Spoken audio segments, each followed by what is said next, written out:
প্রায় আড়াই মাস আগে অনুষ্ঠিত ত্রয়োদশ জাতীয় সংসদ নির্বাচনে অংশ নিয়ে বিরোধী দলগুলো সংসদে গেলেও এখনো এর বিশ্বাসযোগ্যতা ও স্বচ্ছতা নিয়ে প্রশ্ন রয়েছে তাদের মনে।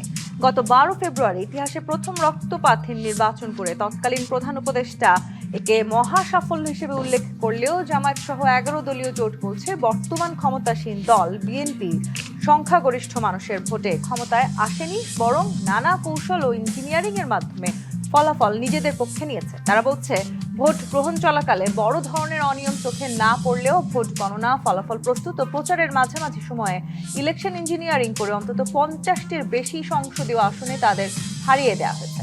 এদিকে জামায়াতের বিরুদ্ধেও ইলেকশন ইঞ্জিনিয়ারিং এর পাল্টা অভিযোগ করেছিল বিএনপি। তবে এখন দলটি বলছে কোনো ইঞ্জিনিয়ারিং নয়, অন্তর্বর্তী সরকারের সময় একটি নিরপেক্ষ নির্বাচনের মাধ্যমেই ক্ষমতায় এসেছে তাদের সরকার। ইইউ নির্বাচন পর্যবেক্ষণ মিশনের চূড়ান্ত প্রতিবেদনে এসেছে ইলেকশন ইঞ্জিনিয়ারিং এর মতো কোনো কিছু তাদের চোখে পড়েনি। উল্টো বলছে 2008 সালের পর গত 12 ফেব্রুয়ারি এমন বিশ্বাসযোগ্য নির্বাচন অনুষ্ঠিত হয়েছে যার মাধ্যমে সুশাসন প্রতিষ্ঠার পথ তৈরি হয়েছে। দেশি বিদেশি পর্যবেক্ষকদের এমন প্রতিবেদনের পরও বিরোধীরা কিসের ভিত্তিতে নির্বাচনের ইঞ্জিনিয়ারিং করার অভিযোগ তুলছে? অতীতে যেমন 2014 সালের নির্বাচনকে তামাশা নির্বাচন, 18 সালে দিনের ভোট রাতে করা নির্বাচন এবং 24 সালের নির্বাচনকে আমি আর জামি বলে আখ্যায়িত করা হয়, তেমনি কি ত্রয়োদশ নির্বাচনকে ইলেকশন ইঞ্জিনিয়ারিং উপাখ্যান দেওয়ার আদৌ কোনো সুযোগ আছে? এসব নিয়ে আলোচনায় আজ রাজ খান স্টুডিওতে আছেন। বিএনপির সংসদ সদস্য ফজলে হুদা বাবুল আছেন, জামায়াত ইসলামীর সংসদ সদস্য সালাউদ্দিন আইয়ুবী এবং আছেন গণফোরামের সাধারণ সম্পাদক ডক্টর মোহাম্মদ মিজানুর রহমান। স্বাগত জানাচ্ছি আজকে রাজখানে ডক্টর মোহাম্মদ মিজানুর রহমান। ইলেকশন নিয়ে আসলে নানান সময় নানান শব্দ আমরা শুনে থাকি। আমি যেটি বলছিলাম যে অতীতে আমরা দেখেছি যে তামাশার নির্বাচন, দিনের ভোট রাতে করা নির্বাচন, আমি ডামি নির্বাচন বলা হয়, তেমনি কোনো না কোনো ভাবে আসলে এইবারের 2024-এর এই নির্বাচনকে ইলেকশন ইঞ্জিনিয়ারিং এর নির্বাচন আখ্যা দেওয়ার যে এক ধরনের আলোচনা বা সমালোচনা আসলে আছে, বিশেষ করে বিরোধী রাজনৈতিক দলটি যেই কথা বারবার বলছে, যে অভিযোগ এখনো পর্যন্ত করছে ইলেকশন ইঞ্জিনিয়ারিং হয়েছে, এবং তারা সুস্পষ্টভাবেই বলছে যে বিএনপি আসলে সংখ্যাগরিষ্ঠ মানুষের ভোট পায়নি, তারা কায়দা করে এই নির্বাচনে জয়ী হয়েছে। আপনিও কি তাই মনে করেন? ধন্যবাদ আপনাকে এবং সেই সাথে আমার সম্মানিত সহ আলোচকগণ এবং ডিবিসি নিউজের দর্শক শ্রোতাকে।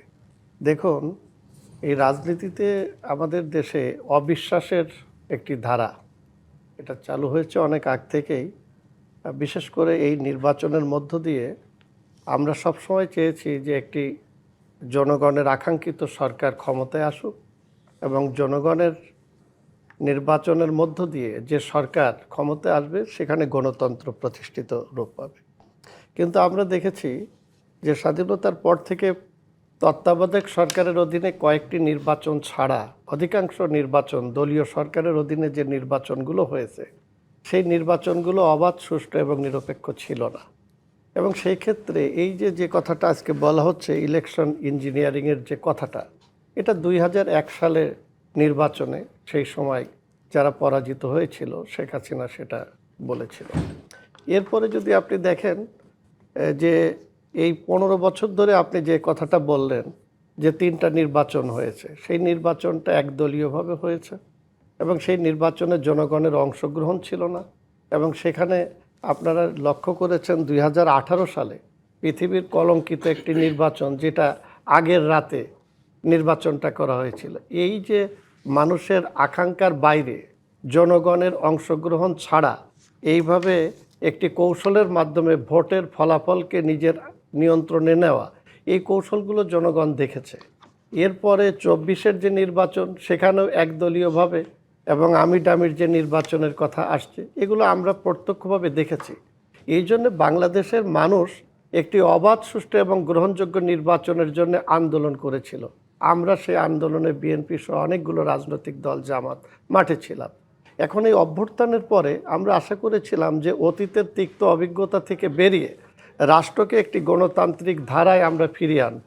কিন্তু এই নির্বাচনের আগে আপনি দেখেছেন যে যতই নির্বাচন ঘনিয়ে আসছে, এই নির্বাচনে অংশগ্রহণকারী প্রধান রাজনৈতিক দলই একে অপরের বিরুদ্ধে নির্বাচনে ইঞ্জিনিয়ারিংয়ের কথাগুলো বলে এবং কিভাবে ভোট সন্ত্রাস একজন আরেকজনের বিরুদ্ধে অভিযোগ তুলে এই নির্বাচনকে প্রশ্নবিদ্ধ করার মানে একটা এটা চেষ্টা কি আসলে চলেছে। কোনো না কোনো কারণে এক ধরনের যে ধারার আসলে ছিল বাংলাদেশে সবসময় জাতীয় জি, নির্বাচনকে প্রশ্নবিদ্ধ করার, শুধুমাত্র সেই ধারাটাকে অব্যাহত রাখার জন্যই বলা হচ্ছে, নাকি সত্যিকার অর্থেই কোথাও না কোথাও কোনো না কোনো না, ইঞ্জিনিয়ারিং করার আমরা অন্তত যদি চেষ্টা করা আমরা হয়েছে? দেখেছি যে অতীতের নির্বাচনগুলো একতরফাভাবে হয়েছে এবং সেখানে প্রমাণ পেয়েছে, যেমন দিনের ভোট রাতে করা হয়েছে। কিন্তু এবারের যে নির্বাচন, বিশেষ করে এই যে অভ্যুত্থানের পরে রাষ্ট্রটাকে একটি গণতান্ত্রিক ধারায় ফিরিয়ে আনার যে প্রক্রিয়া, তার কিন্তু একটি অবাধ, সুষ্ঠু এবং গ্রহণযোগ্য নির্বাচন, জনগণের স্বতঃস্ফূর্ত নির্বাচন, এই নির্বাচনকে কিন্তু আমরাই প্রশ্নবিদ্ধ করেছি। এরপরে নির্বাচনের পরেও সেটা আমরাই কিন্তু এই নির্বাচনকে একে অপরকে প্রশ্নবিদ্ধ করছি। কিন্তু আজকে যদি দেখেন যে বিদেশি পর্যবেক্ষক যারা এসেছিলেন, তারা এতদিন বাংলাদেশে অবস্থান করেছেন এবং তারা এই নির্বাচনে কোনো ধরনের ইঞ্জিনিয়ারিংয়ের কোনো লেশমাত্র খুঁজে পান নাই। এই যে কথাটা বলার কারণে বাংলাদেশের কিন্তু এই 15-16 বছরের নির্বাচনে যেভাবে প্রশ্নবিদ্ধ হয়েছিল গণতন্ত্র, সেটা কিন্তু আজকে আমরাই কলঙ্কমোচন অন্তত হতে পেরেছি, এটা আমরা মনে করছি। এখন এই যে বিদেশিরা বলছে যে নির্বাচন অবাধ, সুষ্ঠু, নিরপেক্ষ হয়েছে, এটা তো আমাদের জন্য একটা বড় আশার কথা যে রাষ্ট্রটাকে একটি গণতান্ত্রিক ধারায় নিয়ে যেতে পারছি। কিন্তু আমাদের এখানে সরকার এবং বিরোধী দল যারা সংসদে আছে, যারা নির্বাচিত হয়েছে, তারাই নির্বাচনকে প্রশ্নবিদ্ধ করে, তারাই কিন্তু এই পার্লামেন্টকে তারা নানানভাবে ছোট করে দিচ্ছে। এই জন্য আমাদের একটা বক্তব্য হচ্ছে যে নির্বাচনের কোনো বিকল্প নাই। আমরা এই নির্বাচনকে যত বেশি মানে প্রশ্নবিদ্ধ করছি, আমাদের রাজনীতি বলেন, আমাদের এই যে মানে অগ্রসরমান বাংলাদেশ প্রতিষ্ঠার ক্ষেত্রে, ততই আমরা বেশি প্রতিবন্ধকতা মানে তৈরি করছি। গণতান্ত্রিক ধারার যে প্রবেশের কথা আমরা বলছি, সেই জায়গাটিতে এই নির্বাচনটি অন্তত খুবই গুরুত্বপূর্ণ একটা জায়গা নিয়ে আছে। সালাউদ্দিন আইয়ুবী, একটু আপনার কাছে আসি। ইউ এর মতন একটি আন্তর্জাতিক সংস্থা, তারা যখন বলল যে তারা জাতীয় নির্বাচনের ফল পাল্টে দেওয়ার মতন কোনো ইঞ্জিনিয়ারিং দেখেনি, এবং তারা এটিও বলেছে 2008 সালের পর গত 12 ফেব্রুয়ারির এমন বিশ্বাসযোগ্য নির্বাচন অনুষ্ঠিত হয়েছে যার মাধ্যমে সুশাসন প্রতিষ্ঠার পথ তৈরি হয়েছে। এরপরেও আসলে জামায়াত ইসলামী কি এই অভিযোগটি করবে যে এবারে নির্বাচনী ইলেকশন ইঞ্জিনিয়ারিং হয়েছে? ধন্যবাদ আপনাকে, ধন্যবাদ সম্মানিত দর্শকবৃন্দ, সম্মানিত সহ আলোচকবৃন্দ। দেখুন, ইলেকশন ইঞ্জিনিয়ারিং হয়েছে, এটা বিরোধী দল হিসেবে জামাত ইসলামী একা বলে না, বিরোধী দলের সবাই এটাতে একমত। আর একই সাথে আমি বলবো সরকার দলই মূলত এই ইঞ্জিনিয়ারিং প্রক্রিয়াটাকে আরও বেশি স্পষ্ট করেছে এখন পর্যন্ত। সরকারি দলের যেই কার্যক্রম, সরকারি দলের এখন পর্যন্ত যে ভূমিকা, এটা একেবারে মানে দিবালোকের মতো স্পষ্ট করেছে যে ইলেকশন ইঞ্জিনিয়ারিং কোন প্রক্রিয়া কিভাবে হয়েছে। খেয়াল করে দেখেন, যিনি রেফারি ছিলেন খলিল সাহেব, পররাষ্ট্র উপদেষ্টা ছিলেন, তিনি এখন পররাষ্ট্রমন্ত্রী। এরকম কোনো খেলা কি হয় যে খেলায় রেফারি নিজেই বিজয়ের পরে কোনো একটা পক্ষে গিয়ে ট্রফি ধরায়? এটা কখনো হয় না, কিন্তু বাংলাদেশে এটা ঘটেছে। এই নির্বাচনের মূল অংশীদারদের একজন ছিলেন খলিল সাহেব। তিনি নির্বাচনে পুরো প্রক্রিয়া, নির্বাচনের নীতি নির্ধারণ, নির্বাচন অনুষ্ঠান, নির্বাচন ফলাফল নির্ধারণ, আজকে যারা এখানে এসে বক্তব্য দিয়েছেন ইউ সহ আন্তর্জাতিক সংস্থা, তাদেরকে বাংলাদেশে অনুমোদন করা, তাদেরকে কাজ করার সুযোগ করে দেওয়া, তাদেরকে সিলেক্ট করা, এই পুরো প্রক্রিয়ার মধ্যে কে ছিলেন? এই খলিল সাহেব। মানে ইউ যে বক্তব্য দিল, আমি শেষ করি, তাহলে আপনার কাছে আরো ক্লিয়ার হবে। তার মানে বলা দরকার না, আপনি মানে বুঝে যাবেন। তো এই যে প্রক্রিয়াটা, পুরো প্রক্রিয়াটা করেছে কে? খলিল সাহেব। সেই খলিল সাহেব আবার এখন বর্তমান পররাষ্ট্র মন্ত্রী। তাহলে তো স্পষ্ট তো বোঝা যায় যে কাদের আয়োজনে কোন প্রক্রিয়ায় খেলা হয়েছে এবং কে জিতবে, কারা এটা ঠিক করেছে, এটা আমরা ততটা আসলে ক্লিয়ার করে বলতে পারিনি। কিন্তু মাননীয় পল্লী উন্নয়ন এবং সমবায় মন্ত্রী, তিনি সংসদে একেবারে খুব আনন্দ করে বলে দিয়েছেন যে এই খেলায় কি হয়েছে এবং ট্রফি কিভাবে তাদের হাতে গেল। তিনি বলেছেন যে যারা আন্দোলন করেছে, সংগ্রাম করেছে, সব কিছু করার পরে মাননীয় প্রধান উপদেষ্টা, অর্থাৎ এই খেলার যিনি মূল ব্যক্তি ছিলেন, প্রধান উপদেষ্টা এই পুরো আয়োজনের মূল সফলতা অর্থাৎ ট্রফিটাকে গিয়ে লন্ডনে তারেক রহমান সাহেবের হাতে, অর্থাৎ মাননীয় প্রধানমন্ত্রীর হাতে গিয়ে দিয়ে এসেছে। এবং সেই আয়োজনের পুরো প্রক্রিয়াটা আয়োজন করেছিল এই খলিল সাহেব।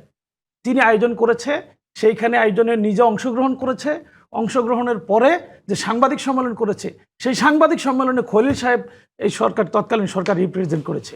অর্থাৎ পুরো প্রক্রিয়ায় মীর শাহে আলম আমাদেরকে বুঝিয়ে দিয়েছেন যে তখনই একেবারে এই খেলায় কারা জিতবে, এই নির্বাচনে কারা জয়ী হবে, সেটা ট্রফিটা সেখানে দিয়ে আসা হয়েছে। মানে পররাষ্ট্রমন্ত্রী যে এই সময়টাতে তাকে ঘোষণা করা হয়েছে, তার আগে থেকেই তো জামায়াত ইসলামীকে আমরা বলতে শুনলাম যে ইলেকশন ইঞ্জিনিয়ারিং হয়েছে। না না না, আপনি আপনি আপনি ইঞ্জিনিয়ারিংটা কারা করেছেন?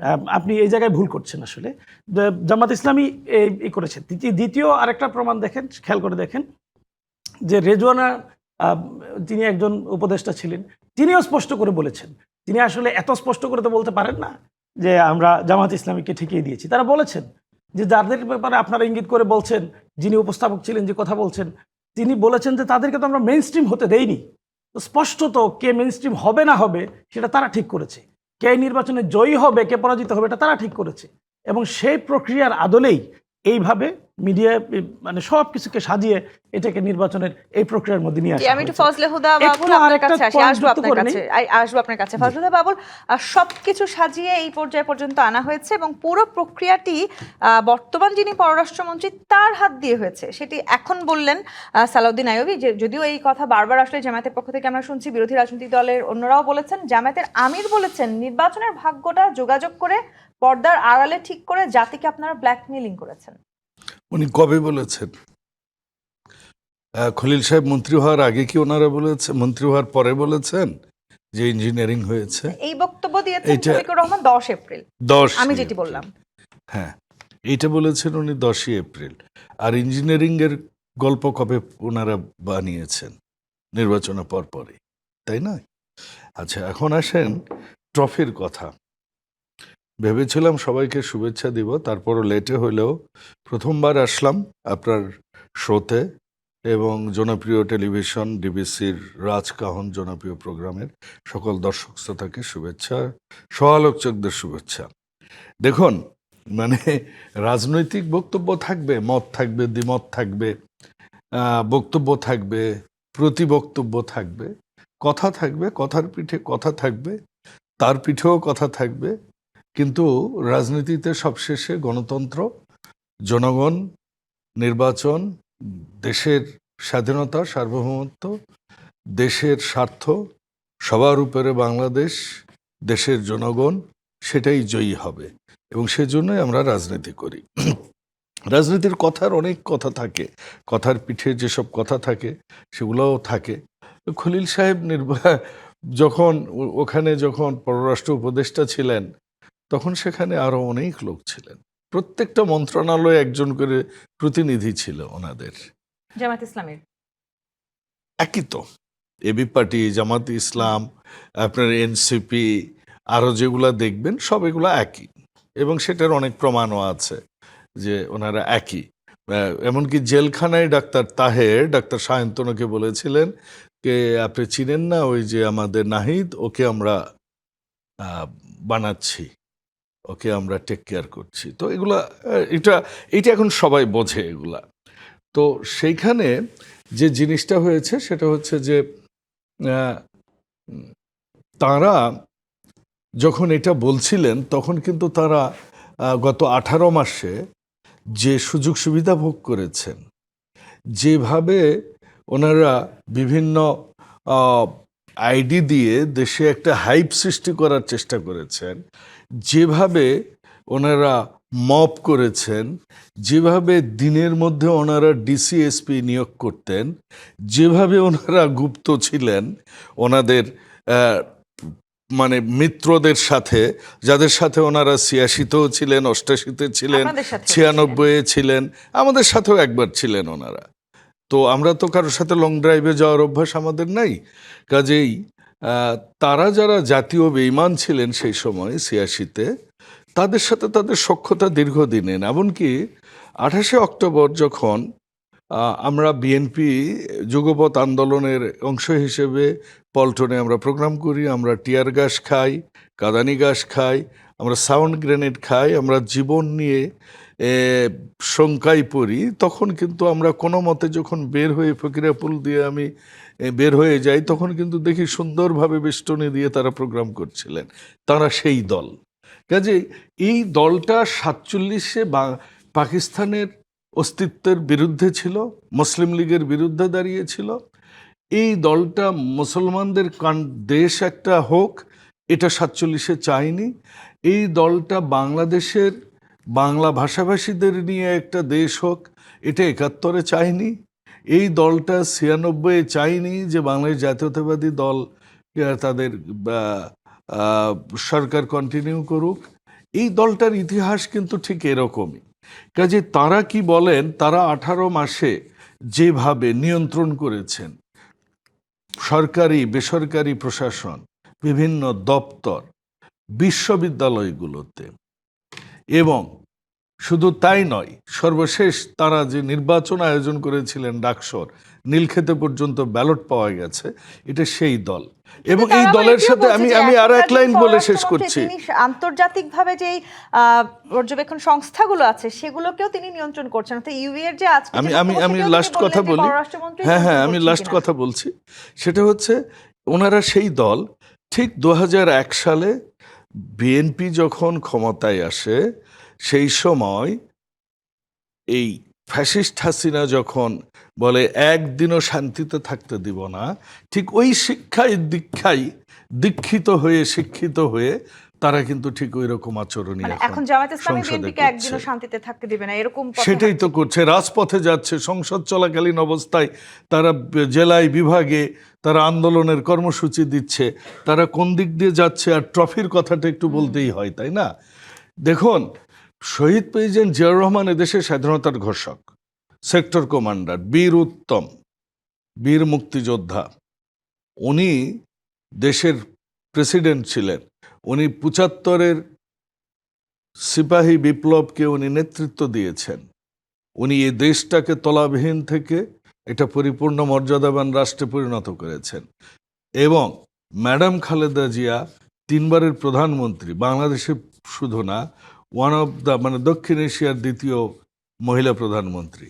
ওনার মতো তাদের পরিবারের সন্তান, বাংলাদেশের একটা জনপ্রিয় এবং দীর্ঘ পুরাতন রাজনৈতিক দল বাংলাদেশ জাতীয়তাবাদী দলের যিনি চেয়ারম্যান, তার সাথে তাকে যখন এই দেশ থেকে দেশান্তরিত করা হয়েছে এবং নির্মম নির্যাতন করা হয়েছে, উল্টো করে পিটানো হয়েছে, তার ছোট ভাইকে খুন করা হয়েছে, তার মাকে নির্যাতন শুধু নয়, এটা পৃথিবীর ইতিহাসে একজন এরকম জঘন্য মানবাধিকার অপরাধ করেছে সেই 111-এর সরকার। সেই মানুষটার সাথে তো আর দেশে উনি মিটিং করতে পারেন না, ওনাকে তো বাইরেই যেতে হবে। তো তাকে সম্মান দেখানোটাকেই, আমি শেষ করি, তাকে সম্মান দেখানোটাকেই আমাদের এলজিআরডি, উনি বলেছেন এলজিআরডি মন্ত্রী না, উনি প্রতিমন্ত্রী। এলজিআরডি প্রতিমন্ত্রী যে কথা বলেছেন ট্রফির কথা, তাকে সম্মান জানানোটাকে উনি ট্রফি হিসেবে বলেছেন। ধন্যবাদ, আমি শেষ করেছি। কোনোভাবে আসলে জামায়াতের কাছে হয়তো সুস্পষ্ট হয়নি ট্রফি বলতে, আসলে তারা আমি তো সুস্পষ্ট করলাম। এরপরেও কিন্তু জামায়াত অভিযোগ করছে যে আপনারা নির্দিষ্ট কিছু আসনকে টার্গেট করে ফলাফল পরিবর্তন করেছেন। নাহিদ ইসলামও এই অভিযোগ করেছে। এই অভিযোগগুলো আসলে এখন কতখানি সঠিক হতে যাচ্ছে? জি25 নিবেদিত রাজখান থেকে একটি বিরতি নিয়ে ফিরছি, সাথেই থাকুন।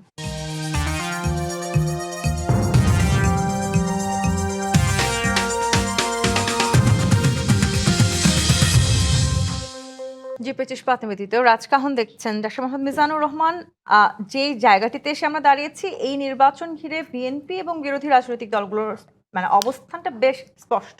বিরোধী রাজনৈতিক দলগুলো যখন বলার চেষ্টা করছে কিছু আসনকে টার্গেট করে ফলাফলটা পরিবর্তন করা হয়েছে, ইউ তখন বলছে যে তাদের আসলে নির্বাচনের ফল পাল্টে দেওয়ার মতন কোনো ইঞ্জিনিয়ারিং তাদের চোখে পড়ে নাই। কিন্তু সেখানেও একটা অভিযোগ করলেন আজকে সালাউদ্দিন আইয়ুবী যে এই যে আন্তর্জাতিক সংস্থাগুলো, সেই সংস্থাগুলোকেও আসলে ম্যানেজ করছেন এখনকার যিনি পররাষ্ট্রমন্ত্রী। সেটি আসলে কতখানি সম্ভব? দেখেন, এই যে এবারকের যে নির্বাচনটা হয়েছে, এখানে কিন্তু জনগণের স্বতঃস্ফূর্ত অংশগ্রহণ ছিল।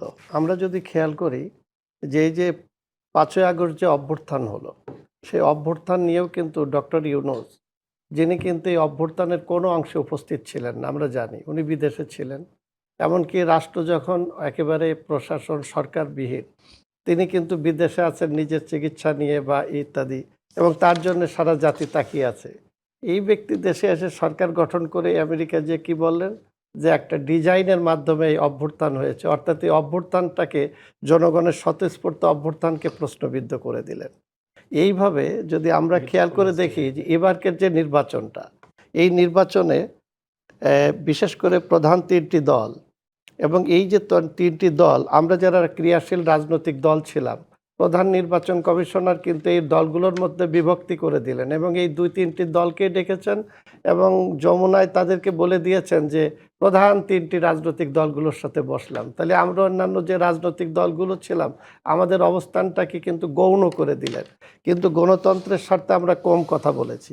বিজ্ঞ দুজন সহ আলোচক যেসব কথা বললেন, আমি তাদের কথা ধরে একটা কথা বলি, এই জামাত ইসলাম কিন্তু বিএনপির সরকারে মন্ত্রী ছিল, একসাথে আন্দোলন সংগ্রাম করা এবং মন্ত্রী ছিলেন। আবার আজকে যদি তারা ইলেকশন ইঞ্জিনিয়ারিংয়ের যে কথা বলে, সবচেয়ে বেশি সময় একসঙ্গে আন্দোলন করেছে, একসঙ্গে তারা একে অপরের সুখ দুঃখের সাথী ছিল, তাহলে কি তারা নিজেরাই জানে যে এত বছর আন্দোলন সংগ্রাম করে এবার ইলেকশনে আমরা একটু ভাগ বাটোয়ারা করে তুমি সরকারি দলে থাকো, আমি বিরোধী দলে থাকি। আমি একটু জিনিস বলি যে আজকে এই জামাত ইসলাম বিএনপির সরকারে একসময় মন্ত্রী ছিলেন, আর আজকে যদি তারাই ইলেকশন ইঞ্জিনিয়ারিংয়ের কথা বলে এবং এইবার যদি আমরা বলি যে তাহলে বিএনপি এবার ক্ষমতায় আসছে এবং এই বিএনপির সময়েই সরকারের বিরোধী দল হিসাবে জামাত ইসলাম সংসদে এসেছে, তাহলে ইলেকশন ইঞ্জিনিয়ারিং কি দুইটি দলের মধ্যে সমঝোতা করে এই সংসদে যাওয়া এবং সরকার গঠন করা? কারণ জামাত ইসলাম বাংলাদেশের ইতিহাসে এত সংখ্যক আসন কোনোদিনও পায় নাই, এত ভোট বা জনপ্রিয়তা কোনোদিনও তাদেরকে ছিল না। তাহলে ইলেকশন ইঞ্জিনিয়ারিং কোথায় কিভাবে হলো? আমরা যারা অন্য রাজনৈতিক দল আছি আমরা কিন্তু এইখানে এই কথাটা এখনো প্রশ্ন তুলি নাই। কারা তুলছে? এই দুইটি দল, যাদের মধ্যে দীর্ঘ সময়ের রাজনৈতিক সখ্যতা। আমি একটু করতে চাই ফজলে হুদা বাবুল, যেই জায়গাটিতে আসলে ডাক্তার মিজানুর রহমান প্রশ্নটি করলেন, মানে ইঞ্জিনিয়ারিং এর কথা যখন আসছে তখন বিএনপি যখনই থাকে ক্ষমতায়, জামায়াত আসলে ঠিক তখনই ক্ষমতার কাছাকাছি যাওয়ার সুযোগ পায়। এটাও এক ধরনের ইঞ্জিনিয়ারিং কিনা? আপনারা এই দুটো রাজনৈতিক দল মিলিয়ে আসলে ইঞ্জিনিয়ারিংটা করছেন কি? না, ঠিক বলেছেন। আকাশে রংধনু ওঠে, সব দিন ওঠে না। কিন্তু আপনি যদি বলেন আকাশে রংধনু ওঠে আর সূর্য ওঠার মতোই ওঠে, সেটা তো এক জিনিস নয়, তাই না? 91 তারা আমাদের ক্ষমতার সাথে ছিলেন, 91 তাদের সাপোর্ট আমাদের দরকার ছিল, তারা আমাদেরকে সাপোর্ট দিয়েছে, আমরা তাদেরকে রিওয়ার্ড দিয়েছি দুটা মন্ত্রিত্ব। 1 2 আমরা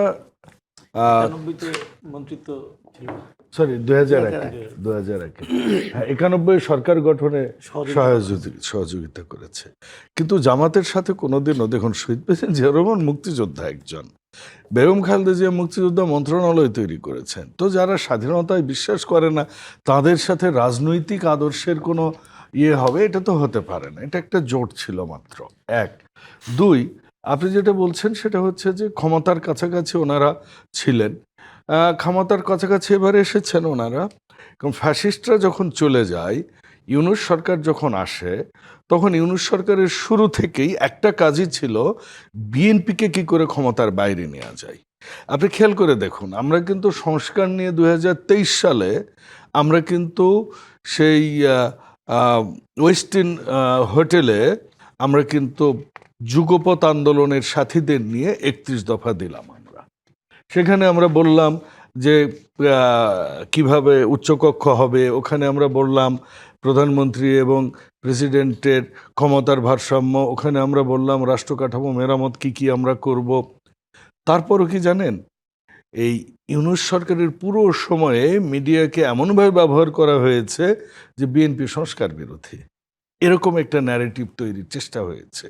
যেমনটা ইদানিং চেষ্টা হয়েছে যে আমরা হচ্ছে জুলাই সনদ বাস্তব, আমরা সবার বলবার পর আমি কনক্লুশনটা নিই আপু, আমি কনক্লুশনটা নিই এখানে।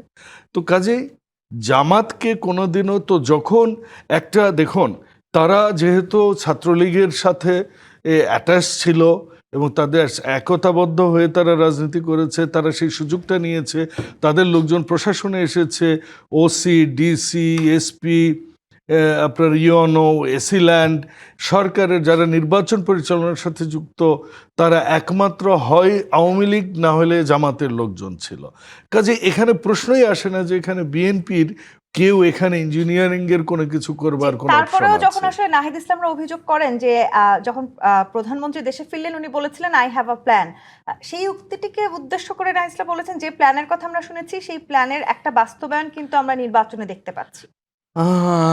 অবশ্যই he has a plan, he had a plan, he will have a plan. Of course, কারণ উনি সেই রাজনীতিবিদ। প্ল্যানটিকেও তারা হ্যাঁ, বলার ওনার চেষ্টা প্ল্যান করছেন ছিল, উনি ইঞ্জিনিয়ারিংটাকেই তারা একটা প্ল্যান হিসেবে না দেখছেন। হ্যাঁ অবশ্যই এটা ইঞ্জিনিয়ারিংও। কারণ ইঞ্জিনিয়ারিং কিরকম, আমরা প্রার্থী যারা, উনি প্রার্থী সিলেকশন করেছেন ওই প্রসেসে, উনি ওই প্রসেসে ওনার নির্বাচনী প্রচারণা চালিয়েছেন, ওই প্রসেসে উনি আমাদেরকে প্রশিক্ষিত আমরা তারেক করেছেন। রহমানকে বলতে শুনেছি, তিনি কাজেই- কিন্তু বলেছেন যে এবারে তারা ইঞ্জিনিয়ারিং ইঞ্জিনিয়ারিং শব্দটাকে আপনি যখন বলবেন ইঞ্জিনিয়ারিং, ওই অর্থে ইঞ্জিনিয়ারিং নয়। ইঞ্জিনিয়ারিং হচ্ছে আমরা আমাদের দলকে ক্ষমতায় নিয়ে আসার জন্য রাজনৈতিকভাবে যেসব ইনস্ট্রুমেন্ট আমাদেরকে দিতে হবে, যেসব প্রার্থীদের সিলেকশন করতে হবে, সেটা তো ওয়ান কাইন্ড অফ ইঞ্জিনিয়ারিং। একটা দিনও আপনারা আসলে বিএনপিকে শান্তিতে থাকতে দিবেন না, এরকম একটা অভিযোগ করলেন ফজল হুদা বাবুল। সেই সাথে একটু যুক্ত করেই উনি বলেছেন যে আপনারা আসলে সুযোগ নিয়েছেন। ইঞ্জিনিয়ারিং এর যে অভিযোগ এখন আপনারা বিএনপিকে দিচ্ছেন, আপনারা দীর্ঘ 16-17 বছর আওয়ামী লীগের মধ্যে থেকে, ছাত্র শিবির, ছাত্রলীগের ভিতর থেকে আসলে সেই সুযোগ সুবিধাগুলো নিয়েছে, তাহলে এখন কেন আপনারা এই ইঞ্জিনিয়ারিং এর অভিযোগটা করছেন? দেখুন, আমি প্রথমত বলতে চাই আমাদের সম্মানিত সাধারণ সম্পাদক, আজকের সহ আলোচক ডক্টর মিজানুর রহমান সাহেব, তিনি ইলেকশন ইঞ্জিনিয়ারিং কথা মানে বলা যায় প্রকারান্তরে এক ধরনের বলেছেন যে একটা ইঞ্জিনিয়ারিং হয়েছে, সেটা সরকারি দল বিরোধী দল মিলে করেছে, এরকম একটা অভিযোগ তিনি করেছেন। আবার আমাদের ফজলুল্লাহ বাবুল ভাইও ইলেকশন ইঞ্জিনিয়ারিং এর কথা স্বীকার করেছেন, মেনে নিয়েছেন। কোনো একটা জায়গায় ইঞ্জিনিয়ারিং হয়েছে, ইঞ্জিনিয়ারিং এর কথা স্বীকার করি। উনি জিজ্ঞেস করছেন তারেক রহমানের প্ল্যানটা এবং তারেক রহমান নিজেও কিন্তু বলেছেন তারা ইঞ্জিনিয়ারিং করেছেন, সেটি জনগণের কাছাকাছি যাওয়াটাকেই তারা ইঞ্জিনিয়ারিং বলছেন। আপনারা আসলে ইঞ্জিনিয়ারিং হয়েছে সেটাই তো স্বীকার করেছে দুই পক্ষই। এখানে আজকে তিনজনই একমত যে ইঞ্জিনিয়ারিং হয়েছে, ইঞ্জিনিয়ারের ধরন, ইঞ্জিনিয়ারিং এটা স্বাভাবিক। ইঞ্জিনিয়ারিং হওয়া এক জিনিস, আর ইঞ্জিনিয়ারিং করেছি এই জায়গাটা মানে এই জায়গাটাতে আসলে আপনি এখানে অস্বীকার করতে পারবেন না, একবারে স্পষ্ট তো দেখা যায় যেখানে রেফারি আসলে সব করছে। আন্তর্জাতিক মাধ্যমগুলো আসলে একেবারে ভুল তথ্য দিচ্ছে। আপনি আন্তর্জাতিক মাধ্যম ভুল দিবে কেন? আন্তর্জাতিক মাধ্যম তো তথ্য নেবে আমার কাছ থেকে। আমি তো জানি আমাদের এখানে কি হয়েছে, আমরা তো জানি, আমরা তো মাঠে মাঠে ময়দানে ছিলাম। আমি তখন একটু বলছিলেন যে আমি শেষ করতে নেই বলে যে আসছি আপনার কাছে একটু বলি। নির্বাচনের আগের দিন আমরা জানতে পারলাম যে 122টা কেন্দ্র, আমার 122 কেন্দ্রের মধ্যে প্রায় 88টি কেন্দ্রে এখানে বর্তমান সরকার দলীয় লোকজনকে সেখানে প্রিজাইডিং অফিসার হিসেবে নিয়োগ দেওয়া হয়েছে। তালিকা চাইলাম, তালিকা দিল না, তালিকা আনতে গেলাম, দিল না, জোর করে আমরা সেটা আদায় করতে চাইলাম, দিল না। পরে আমি সহকারী প্রিজাইডিং অফিসারের সাথে বসেছি, আমি বসার ভাষা ছিল একটু কঠোর, এই জন্য তিনি প্রিজাইডিং অফিসারকে ডেকেছেন, সংশ্লিষ্ট আইন শৃঙ্খলা কমিটি যে যারা ছিলেন সেখানে মেজরের দায়িত্বে যিনি ছিলেন, পুলিশের এসপি, তাদেরকে ডেকেছেন। তাদের সবার সামনে আমি বলছি যে এটা সংশোধন হইতে হয়, যদি সংশোধন না হয়, এই ব্যক্তিরা এখানে থাকে, তাৎক্ষণিকভাবে তারা এটা সংশোধন করার চেষ্টা করেছে এবং সংশোধন করতে গিয়ে 28 জনের মধ্যে মাত্র 7 জনকে সংশোধন করেছে। এরপর তো আমার সুযোগ ছিল না, একটা বিরাট ক্রাইসিসের মধ্য দিয়ে প্রতি সেকেন্ড আমাদেরকে যেতে হয়েছে। Each and every one worked as a man of this government, বর্তমান যে গভর্নমেন্ট, একেবারে ইচ অ্যান্ড এভরি ওয়ার্ড সব জায়গায় কাজ করেছে। আমরা ইলেকশনে দেখেছি প্রচারণায় আমার যে বিলবোর্ড আমি বললাম যে বিলবোর্ড আমি টানিয়েছি, সেম বিলবোর্ড আমার প্রতিপক্ষ টানিয়েছে, তার প্রতিপক্ষটার ব্যাপারে কোনো অভিযোগ নেই, আমারটা নামিয়ে ফেলা হয়েছে। শুধু নামানো হয়নি, বলা হয়েছে আপনাকে জরিমানা করা হবে। এরকম প্রত্যেকটা ইস্যুতে আমাদেরকে এখানে এঙ্গেজ করা হয়েছে। এই ইস্যুগুলো আসলে এইভাবে একদিনে বর্ণনা করে শেষ করা যাবে না। যাই হোক, আপনি আরেকটা ইস্যু বলেছেন যে মানে আমরা আগের এখান থেকে সুযোগ নিয়েছি, বিশেষ করে গত 15 বছর বা 17 বছর আমরা সুযোগ সুবিধা নিয়েছি। ভাইও বলার চেষ্টা করেছেন কিছুটা। দেখুন, কিছু কিছু ওয়ার্ড ইউজ করে বাংলাদেশের রাজনীতিকে মারাত্মকভাবে বিভিন্ন সময় কলুষিত করা হয়েছে। এখন যে গুপ্ত শব্দটা ব্যবহার করা হচ্ছে, এখন যে গোপন করার টার্মটা ব্যবহার করা হচ্ছে, এই টার্ম ব্যবহার করে কি টার্গেট করা হচ্ছে? টার্গেট করা হচ্ছিল ক্যাম্পাসে আবার সেই ছাত্র রাজনীতি ফিরিয়ে নিয়ে আসা, যেখানে অবৈধভাবে সিট দখল করা হবে, যেখানে হলরুমগুলোকে গণরুমে পরিণত করা হবে, যেখানে বড় ভাইয়ের কালচার তৈরি হবে, যেখানে ছাত্র রাজনীতি মানে হলো ভাইয়ের পেছনে ভাই ভাই করে স্লোগান দিয়ে ছাত্র জীবন নষ্ট হয়ে যাবে, যেখানে কলমের পরিবর্তে অস্ত্র ধরা হবে, সেই রাজনীতি ফিরিয়ে নিয়ে আসার জন্য এই গুপ্ত শব্দ ব্যবহার করা হচ্ছে। এই যে মোসাদ্দেক সহ এবি জুবায়েরকে ডাকসুর প্রতিনিধি হিসেবে তারা শাহবাগ গিয়েছিল, শাহবাগ থানায় গিয়েছিল, তাদেরকে মারা হয়েছে। মারতে মারতে প্রতিজনকে একেবারে মুমূর্ষু অবস্থা ফেলে দেওয়া হয়েছে। আবার তাদেরকে ছাত্র দলের নেতাকর্মীরা উদ্ধারও করেছে। উদ্ধার করেছে, এর জন্য তাদেরকে ধন্যবাদ জানাই। যারা মেরেছে, যাদেরকে যারা মেরেছে তারা প্রতি সেকেন্ডে সেকেন্ডে বলছে ওদেরকে মার, কারণ ওরা গুপ্ত। এই যে ওদেরকে মার, ওরা গুপ্ত, এই শব্দের মতোই আবরার ফাহাদকে মারা হয়েছে। আর বলা হয়েছে যে আবরার ফাহাদকে মার, এই ছেলে শিবির। এই শিবিরটা সেই শিবির ট্যাপ দিয়ে আবরার ফাহাদকে মারা হয়েছে।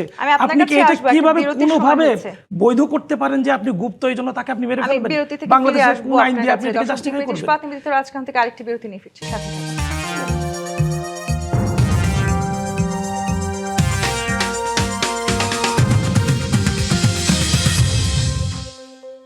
জি25 পাতে ব্যতীত রাজকাহন দেখছেন। সালাউদ্দিন আইয়ুবী, আপনার কাছে ছিলাম। আসলে যে অভিযোগগুলো বারবার করা হচ্ছে, বিশেষ করে ইলেকশন ইঞ্জিনিয়ারিং এর, সেটি এখন টিকবে কিনা এটি যেমন একটি প্রশ্ন, তেমনি নানান রকম বক্তব্য হচ্ছে। বিশেষ করে আপনারা দুজনই আজকে সংসদ সদস্য আছেন আমার সাথে, আপনারা সংসদেও ছিলেন। আজকে সংসদেও আসলে একজন বিএনপি সংসদ সদস্য বলেছেন মুক্তিযোদ্ধা এবং শহীদ পরিবার থেকে জামায়াত করা ডাবল অপরাধ। সেক্ষেত্রে আপনারা আবার এদিকে বিএনপির দিকে নানানভাবে প্রশ্নবিদ্ধ করার চেষ্টা করছেন। এই প্রশ্নের বানটা আসলে একটু বেশি হয়ে যাচ্ছে কিনা? ধন্যবাদ আপনাকে আবারও। আজকে দেখেন, এই কথাটা আপনি যে কথাটা বললেন যে শহীদ পরিবার থেকে বা মুক্তিযুদ্ধ পরিবার থেকে জামাত ইসলামী করা ডাবল অপরাধ, এই কথাটি বলেছেন হলো ফজলুর রহমান। তিনি বিএনপির সংসদ সদস্য এবং তার একটা পরিচয় আছে। তিনি মানে একসময় ৮৬ সালে নৌকায় মার্কায় অর্থাৎ আওয়ামী লীগ থেকে নির্বাচন করে বিজয়ী হয়েছেন। তখন ওই নির্বাচনে বিএনপি অংশগ্রহণ করে নাই। আবার এবার ২০২৬ সালে তিনি নির্বাচনে অংশগ্রহণ করে ধানের শীষ মার্কায় বিজয়ী হয়েছেন। এই নির্বাচনে আবার আওয়ামী লীগ অংশগ্রহণ করে নাই। এবং মজার ব্যাপার হলো, তিনি এই ৮৬ সালের নির্বাচনের পরে স্বতন্ত্র নির্বাচন করেছে ৯৬ সালে। এরপরে ২০০১ সালে এসে গামছা মার্কায় নির্বাচন করেছে। এরপরে নির্বাচন করেছে টেলিভিশন মার্কায়। এরপরে নির্বাচন করেছে হলো পিরি মার্কায়। সব নির্বাচনে পরাজিত হয়েছে এবং প্রতি সময় তিনি তার নিজের উপর আস্থা হারায় ফেলেন, বক্তব্য দেন। আজকে যেভাবে জিয়া পরিবারের ব্যাপারে তীব্র ভাষায় বক্তব্য দিয়েছেন, এক সময় তিনি ঝাঁঝালো ভাষায় বঙ্গবন্ধুর পক্ষে, শেখ মুজিবের পক্ষে বক্তব্য দিতেন। এবং আজকে বক্তব্য শুরুতেই তিনি দাঁড়িয়ে বলছেন যে গতকাল রাতে আমি ঘুমাইতে পারি নাই, মাননীয় স্পিকার, আমি অসুস্থ। এরকম অসুস্থ, এরকম যিনি গতকাল সারা রাত ঘুমাইতে পারে নাই, এই লোকটা কথা একটু এদিক সেদিক বলবে, উল্টাপাল্টা বলবে, এটা খুবই স্বাভাবিক ছিল। সেরকমই একটা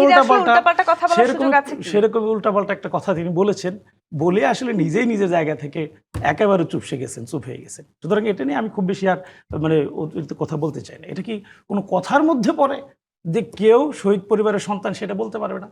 এটা কোনো সেন্সের মধ্যে পড়ে কেউ মুক্তিযুদ্ধ পরিবারের সন্তান সেটা বলতে পারবে না? মানে ইলেকশন ইঞ্জিনিয়ারিং এর যে অভিযোগ সেটি আসলে এখনো টিকবে? এই মানে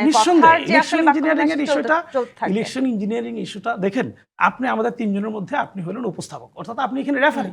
তার মানে আপনি যদি চান আপনি আমাকে থামিয়ে দিতে পারেন, আপনি আমাকে হারিয়ে দিতে পারেন। আপনার এটা আমি কাছে যেতে চাই চান্স। জি, আসলে তার মানে রেফারিটা কে ছিল এই ইলেকশন ইঞ্জিনিয়ারিং এর মধ্যে, যে কারণে আসলে এখনো বারবার জামায়াত ইসলামী বলছে যে যতই আসলে ইইউ যে ধরনের মন্তব্যই করুক, তারা এখনো বলার চেষ্টা করছেন যে ইলেকশন ইঞ্জিনিয়ারিং হয়েছে এবং তারা এই অভিযোগটিকে টিকিয়ে রাখতে চান। দেখেন, আমি একটু আগেই বলেছি যে বিএনপি এবং জামাত তারা দীর্ঘদিন ধরে একসাথে আন্দোলন সংগ্রামে ছিলেন, একসাথে সরকারেও ছিলেন এবং এই জামাত ইসলাম বিএনপির সরকারে মন্ত্রী হিসাবে জাতীয় পতাকা তাদের গাড়িতে উত্তোলন করার সুযোগ পেয়েছিলেন। এরপরে এবারের নির্বাচনে সেই বিএনপি সরকারে আছে এবং জামাত অনেক আসন নিয়ে তারা বিরোধী দলে আছে। এবং এই জায়গায় যদি ইঞ্জিনিয়ারিংয়ের কথা বলে, তাহলে মানুষের কাছে আসে যে তারাই তাহলে একটি নীল নকশার নির্বাচন করে ক্ষমতায় গিয়েছে। এবং এই জায়গাটাই কথা হলো যে এই যে তত্ত্বাবধায়ক সরকার বা অন্তর্বর্তীকালীন সরকার যারা ছিলেন, তাদের সঙ্গে কিন্তু এই দুইটি দলের সবচেয়ে বেশি সখ্যতা ছিল। এবং আপনি খেয়াল করবেন, জামাত ইসলাম সবচেয়ে বেশি সেখানে প্রাধান্য পেয়েছে, বিএনপিও পেয়েছে, আমরা কম পেয়েছি। তো সেই জায়গায় এই দুইটি দল এই যে একটি অবাধ, সুষ্ঠু, নিরপেক্ষ নির্বাচনের মধ্য দিয়ে সরকারে গিয়েছে। আজকে দেখেন জাতীয় সংসদ, সেখানে কিন্তু সংসদীয় গণতন্ত্রে, আমাদের এখানে গণতন্ত্রের মূল ভিত কিন্তু সেখানে ভিত্তি, কিন্তু সেখানে গণতন্ত্র প্রতিষ্ঠার জন্যে বা আমাদের দেশের রাজনীতি এবং আমাদের দেশটাই গত যে ১৬-১৭ বছরে দলীয়করণের ফলে কিংবা একদলীয় নির্বাচন বলেন, অর্থনৈতিক খাত বলেন, কর্মসংস্থান বলেন, নানা জায়গায় মানে বিধ্বস্ত হয়েছে, হাজার হাজার কোটি টাকা বিদেশে পাচার হয়েছে। আমরা আশা করেছিলাম যে সেই এই যে বিষয়গুলো নিয়ে আলোচনা অন্তর্বর্তীকালীন সরকারের পরে জি, ক্ষমতায় আসার পরে এই দেশে যে ধরনের মব তৈরি হয়েছে, বিচার ব্যবস্থা ক্ষতিগ্রস্ত হয়েছে, পুলিশ প্রশাসন ভেঙে পড়েছে, সব মিলায়ে অর্থনৈতিক ক্ষেত্রেও নানা ধরনের প্রশ্ন রয়ে গেছে। এই দুর্নীতির জায়গাগুলোতে সংসদে কথা হবে, আমরা রাষ্ট্রটা কিভাবে নির্মাণ করব, কিভাবে আলোচনা থেকে সেটা আসলে আলোচনা আমরা হবে। দূরে কিন্তু যাচ্ছি কিনা, জি। কিন্তু একটু শেষ করি যে সেখানে কিন্তু যে দেখা যাচ্ছে যারা দীর্ঘদিনের একসাথে রাজনৈতিক সহকর্মী, তারা একে অপরে কেউ রাজাকার এবং কেউ মুক্তিযুদ্ধের পক্ষে বিপক্ষে শক্তি নিয়ে যেভাবে কথা বলা হচ্ছে, একে অপরের আক্রমণ করা হচ্ছে, আমরা মনে করছি যে সংসদে এই ধরনের কাদা ছোড়াছড়ি যারা করছে এটা জনগণ ভালোভাবে নিচ্ছে না এবং ফজলে হুদা বাবুল। গণতন্ত্রের জন্য এটা জি, অশনি সংকেত। জাতীয় রাজনীতিতে আসলে ঠিক যেভাবে আমাদের সংসদীয় যে নির্বাচন সেটি নিয়ে যেরকম প্রশ্ন আছে, গণভোট নিয়েও কিন্তু জামায়াতের অনেক আপত্তি আছে। তার মানে দুটো নির্বাচন নিয়ে জামায়াত ইসলামী এখনো পর্যন্ত আসলে আপনাদের সাথে কোথাও গিয়েই একমত হতে পারছে না। সামনে আসলে এই সংখ্যাটা আরো বাড়ার এক ধরনের সংখ্যা দেখছেন কিনা?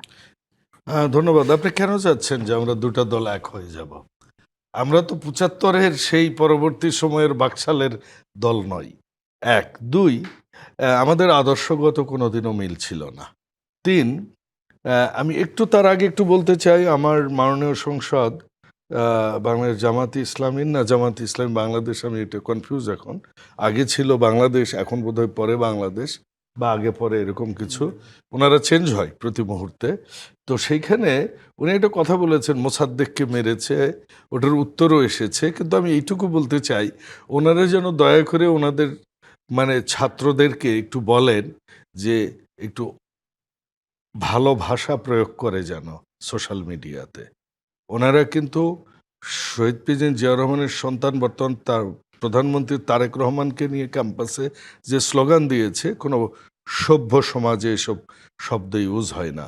তারা কথা বলে সাধারণ শিক্ষার্থী, লেজুর ভিত্তির রাজনীতি, ভাইয়ের রাজনীতি, এই ডাকসুর ভিপি, এই গুপ্ত আওয়ামী ছাত্রলীগ, এই সাদিক কাইম, এই আপনার তাদের ডাকসুর জিএস ফরহাদ, এরাও গুপ্ত এবং ছাত্রলীগের কমিটিতে ছিল, এরাও ছাত্রলীগের জয় বাংলা স্লোগান দেয়া লোক। এরা যেভাবে জাতীয় নির্বাচনে বিভিন্ন প্রার্থীর পক্ষে যে প্রচারণা করেছে এবং প্রত্যেকটা দিন মাননীয় প্রধানমন্ত্রীকে আঙ্গুল তুলে যেসব কথাবার্তা তারা বলেন, তারা যে ইসলামেরও না, তারা দেশেরও ভালো চায় না, এটা একদম সত্য। এবং তাদের যিনি নেতা, আমাদের মাননীয় বিরোধী দলের নেতা, উনি সংসদে কি সুন্দর করে বয়ান দেন, মনে হয় উনি নৈতিকতার শিক্ষক। উনি যেন এই বয়ানগুলো ওনাদের ছাত্রদের দেন। উনি আবরার হত্যার কথা বলেছেন, আবরার হত্যার মামলা চালিয়েছেন ওই আসামিদের পক্ষে এই শিবিরের লোক। ধন্যবাদ। আমরা এই 24-এর গণভোটের কথা বলি, শোনেন, গণভোট নিয়ে ধন্যবাদ আপনাদের তিনজনকে আজকে আমাদেরকে সময় দেওয়ার জন্য। দর্শক, আজকের মতো বিদায় নিচ্ছি জি25 প্রাথমিক রাজকাহন থেকে। ফিরবো আগামীকাল রাত 10টায় নতুন রাজকাহন নিয়ে। ডিবিসির সঙ্গেই থাকুন।